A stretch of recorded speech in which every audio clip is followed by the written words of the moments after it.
25장은 이스라엘 주변국들에 대한 심판 예언입니다. 그 심판의 이유가 3절에 이렇게 기록되어 있습니다. 내 성소가 더럽힘을 받을 때에 네가 그것에 관하여, 이스라엘 땅이 황폐할 때에 네가 그것에 관하여, 유다 족속이 사로잡힐 때에 네가 그들에 대하여 이르기를 하하 좋다 하였도다. 하나님의 성전과 하나님의 백성들이 멸망받는 것을 보고 야 좋다 좋다 했다는 거죠. 우리가 다른 사람이 잘못되는 것을 보고 어떨 때는 그 같이 안타까워할 때도 있고 어떨 때는 속으로 좋아할 때도 있죠. 대상이 누구냐에 따라서 다른 거 아니에요? 내가 정말로 사랑하고 아끼는 사람이 삶이 잘못되어 가고 있고 나락으로 떨어지고 있어요. 그러면 같이 아파하고 같이 슬퍼하고 안타까워하고 어떻게 하면 좋으냐고 그렇죠. 그런데 나를 미워했던 사람이, 나를 핍박하고 나를 힘들게 했던 사람이, 나하고 대척점에 있는 사람이 망했어요. 그러면 대놓고 말은 못해도 속으로는 속이 시원하다. 네 잘난 체하더니 잘됐다. 고소해하는 마음이 우리 가운데 있는 거죠. 사람이라는 게 그런 거 아니에요? 그런데 사랑하는 사람이라도 속으로 네 잘됐다 그럴 때가 있어요. 내가 사랑하고 아끼는 사람인데 내 말을 안 들어. 그럼 자녀라도 그러잖아요. 우리 자녀라도 부모 말을 안 들어. 그리고 자기 고집대로 했어. 그러다 실패해요. 그러면 속으로 엄마 말 안 듣고 그럴 때부터 알아봤단 말이야. 닌 고생 좀 해야 돼. 그런 마음이 들 때도 있잖아요. 사람이라는 게 그런 거죠. 지금 이스라엘의 주변 국가들은 하나님의 백성을 대적하던 나라들입니다. 때로는 이스라엘을 침공하고 이스라엘을 괴롭히고 이스라엘과 다투던 족속들이죠. 그런데 항상 그런 것만은 아닙니다. 이 국제 정세에 따라서 외교 전략은 변하는 거죠. 어제의 동지가 오늘의 적이 되기도 하고 오늘의 적이 내일의 동지가 되기도 하는 게 국제 정세입니다. 사실 이스라엘의 패망을 좋아할 만한 것은 아니에요. 이들도 부상하는 이 신흥 제국들을 견제해야 되는 것들. 이스라엘이 어려우면 자기들도 사실 힘든 거거든요. 신흥 제국들이 일어나서 자꾸 밀고 내려오면 이스라엘만 망합니까? 자기들도 같이 망하는 거지. 그런 상황에서는 주변국들이 서로 힘을 합해서 동맹을 맺고 이 힘센 나라들을 대적해서 싸우고 그래야 되는 거거든요. 그럼에도 불구하고 이들은 이스라엘의 패망을 즐거워했어요. 단순히 좋아한 것이 아니고 엄청나게 좋아했죠. 6절에 보면 네가 이스라엘 땅에 대하여 손뼉을 치며 발을 구르며 마음을 다하여 멸시하며 즐거워했다. 그냥 너무너무 좋아. 너무너무 좋아. 이스라엘이 망한 것을 너무너무 손뼉치고 발을 구르며 좋아했다는 거예요.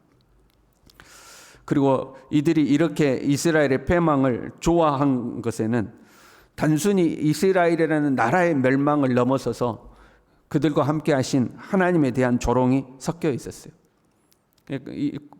지금식으로 표현하면 이제 이런 거죠. 하나님 믿고 아주 설치더니 아주 시원하다, 아주 잘됐다, 이제 이런 의미예요. 뭐 자기들은 하나님 믿는다고, 하나님이 자기들을 지킨다고, 아이고 꼴 좋다 하고 이제 좋아하는 거죠.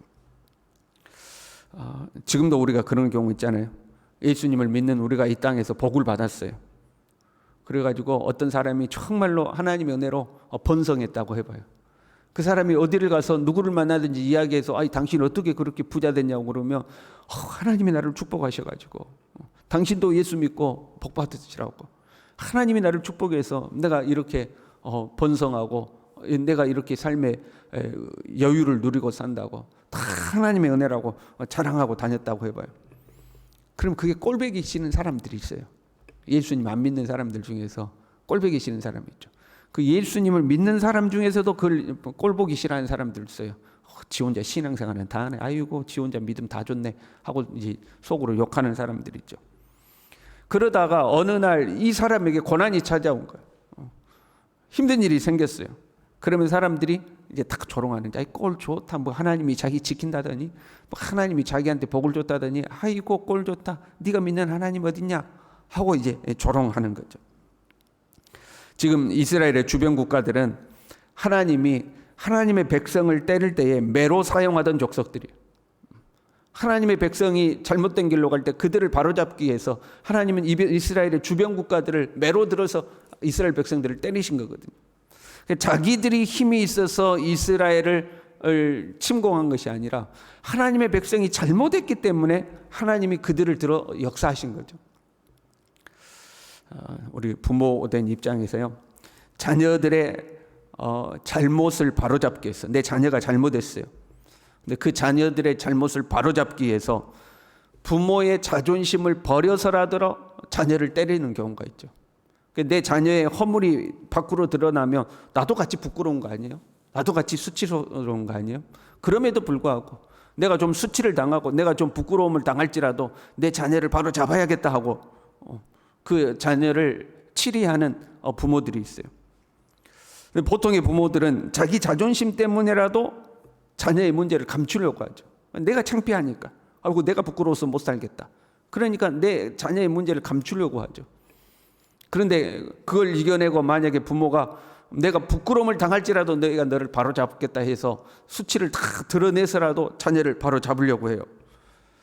그러면 사실은 그 부모가 위대한 부모인 거죠. 참 저 사람 대단해. 자기 자녀 바로 잡으려고 부모가 자기 저 부끄러움을 다 무릅쓰고 저렇게 자녀를 바로 잡으려고 한다 하고 사실은 그 부모가 정말로 그 대단한 사람들이에요. 그런데 모르는 사람들은 이제 조롱하는 거죠. 아이고 자식들 저 꼬라지 좀 봐라. 자식 교육을 어떻게 시켰길래 말이야. 자식들 꼬라지 봐라 하고 모르는 사람들은 이제 조롱하는 거죠. 하나님이 자기 백성을 바로잡기 위해서 하나님의 영광의 훼손이 입더라도 지금 주변 국가를 통해서라도 하나님의 백성들을 때리시는 거예요. 그러면 좀 아는 사람은 야, 하나님은 참 대단하신 분이다. 한편으로는 참 하나님 참 무서우신 분이다. 자기 이름의 영광이 훼손될지라도 자기 백성을 저렇게 때리는구나. 저렇게 해서라도 자기 백성을 바로 잡으려고 하는구나. 자, 저 못난 백성들은 못났다고 할지라도 그들을 바로 잡으신 하나님은 참 대단하신 분이야 하고 하나님을 존중할 줄 알아야 되는 거죠. 근데 이들은, 주변 국가들은 그 하나님을 조롱한 거예요. 이스라엘을 넘어서 하나님까지 조롱한 거예요. 저것들 봐라 말이야. 하나님 믿고 뭐 하나님이 보호하는 도성이라고 하더니 그 하나님이 어디 있냐 말이야. 그 조롱한 거죠. 그래서 하나님은 계속해서 이 표현을 쓰셔요. 5절에도요. 내가 주 여호와인 줄을 너희가 알리라. 지금 주변 국가들에게 하신 말씀. 7절에도요. 내가 주 여호와인 줄을 너희가 알리라. 11절에도 모압을 심판해서 하면서 내가 여호와인 줄을 너희가 알 것이다. 17절에는 에돔과 블레셋을 심판하면서 내가 여호와인 줄을 너희가 알리라. 그러니까 단순히 이스라엘 백성만의 문제가 아닌 거예요. 이스라엘 백성들을 조롱하면서 하나님까지 조롱한 거예요. 하나님께서 너희들을 심판하면서 내가 여호와인 줄을 너희가 알게 될 것이다. 너희가 지금 조롱하고 비난하고 욕하지만 내가 여호와인 줄을 너희가 알리라. 내가 여호와인 줄을 너희가 알리라. 하나님이 이야기합니다. 부모가요, 힘 있는 부모야. 내가 힘 있는 부모야. 근데 내 자녀가 지금 잘못된 길로 가고 있어. 그러니까 내 자녀를 바로잡기 위해서 내 수치와 내 자녀의 수치와 모든 것을 다 드러내고 수치를 무릅쓰고라도 내 자녀를 지금 바로 잡고 있어요. 혼내고 있어요. 근데 그것도 모르고 사람들이 나를 막 욕하고 조롱해요. 생각해봐요. 내 자녀가 지금 잘못된 길로 가가지고 그 바로잡는데도 화가 날 거 아니에요? 근데 그걸 거기다가 막 나를 조롱하고 욕해요. 그럼 얼마나 화나겠어요? 가만 두겠습니까 그 사람? 여러분 좋은 마음으로 보겠어요? 사람이라도 네가 나를 지금 나 안 그래도 지금 열받아 죽겠는데 나를 힘들게 그런 마음 들지 않겠어요? 지금 사람의 상황에 비교하면 지금 하나님 마음이 그런 거예요. 하나님이 자녀를 때리시는데 기분 좋아서 때리는 거 아니거든요. 하나님이 너무 마음이 아프고 한편으로는 분노하시고 그런데 그걸 가지고 이제 조롱하는 거죠. 하나님이 가만두지 않겠다 하는 거죠. 간혹 세상이 우리를 조롱하고 비난할 때가 있습니다. 그래 세상은 끊임없이 교회와 성도들을 비난해요. 교회가 잘 돼도 욕을 하고요. 잘못돼도 욕을 해요. 그렇지 않습니까? 교회가 크면 크다고 욕을 하고요. 작으면요 초라하다고 비난합니다. 목사나 성도가 부유하면 돈을 밝힌다고 욕을 하고요. 가난하면요 짜잔하다고, 너나 복 많이 받으라고 무시합니다. 이래도 욕을 하고 저래도 욕을 하고 끊임없이 욕하죠. 그 하나님의 교회와 하나님의 성도들을 욕하고 비난하고 조롱하지만 하나님의 심판의 때가 오는 거죠. 하나님이 때로 우리가 잘못된 길로 갈 때에 하나님이 우리를 고난을 통해서 사람 막대기와 인생 채찍을 통해서 우리를 때리실 때가 있잖아요. 그 못 모르고 조롱하고 비난하고 저것들 예수 믿는 것들 교회 다니는 것들 욕한다 이 말이죠. 근데 하나님이 이스라엘 주변 국가들을 심판하시는 것처럼 하나님의 백성들을 조롱하는 사람들을 심판할 때가 오는 거죠. 그날이 오면 슬피 울며 이를 갈게 되는 거죠.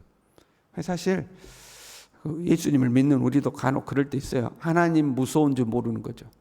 하나님 무서운 줄 모르고 당장에 아무 일 없으니까 내 마음대로 할 때가 있잖아요. 안 믿는 사람들도 하나님 무서운 줄 모르고 까부는 거예요. 하나님 무서운 줄 모르고 까부는 거죠. 그러다가 큰 코 다칠 때가 오는 거죠. 보세요. 세상은 우리가 잘해도 욕을 하고 못해도 욕을 해요.